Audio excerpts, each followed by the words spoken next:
La història del nostre país ha deixat una llarga llista de dones dignes d'admiració.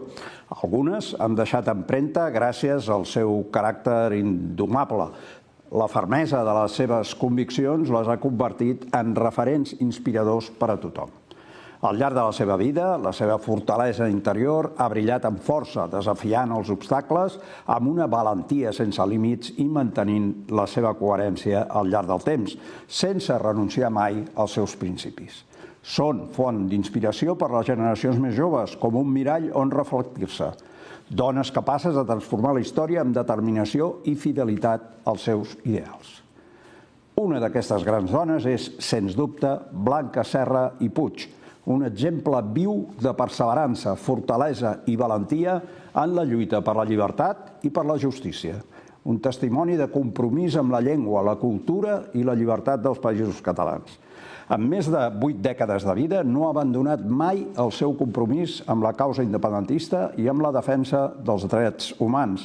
La seva valentia no és només física o moral, sinó també intel·lectual. Es manté crítica, inconformista i disposada a desafiar discursos acomodats. Blanca Serra no lluita per nostàlgia, sinó per responsabilitat i futur. És una figura referent que il·lumina la lluita del nostre país amb lucidesa, humor i una inesgotable voluntat de transformació. Aquest esperit lluitador no s'ha esvaït amb el pas dels anys.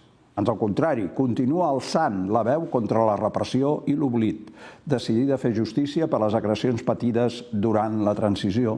Als seus 82 anys, el passat 19 de maig, va declarar davant la Fiscalia de Memòria Democràtica per denunciar les tortures que va patir la comissaria de Via Laietana durant la transició.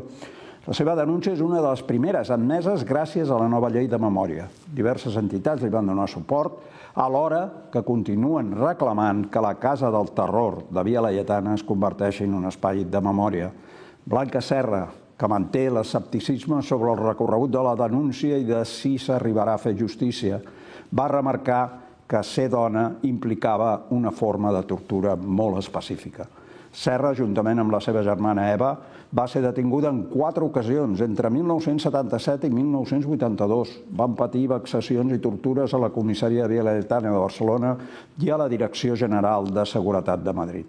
Aquest cas és especialment revellant perquè les tortures denunciades van produir després de l'aprovació de la llei d'amnistia de 1977, fet que podria evitar que siguin arxivades com moltes altres denúncies similars. Serra ha expressat la seva determinació a continuar la lluita per la justícia, afirmant que si l'estat espanyol no actua, acudirà a instàncies internacionals. La seva iniciativa representa un pas històric en la recerca de responsabilitats per les violacions dels drets humans durant la dictadura i la transició. En parlem tot seguit amb el nostre convidat. Som-hi, comencem.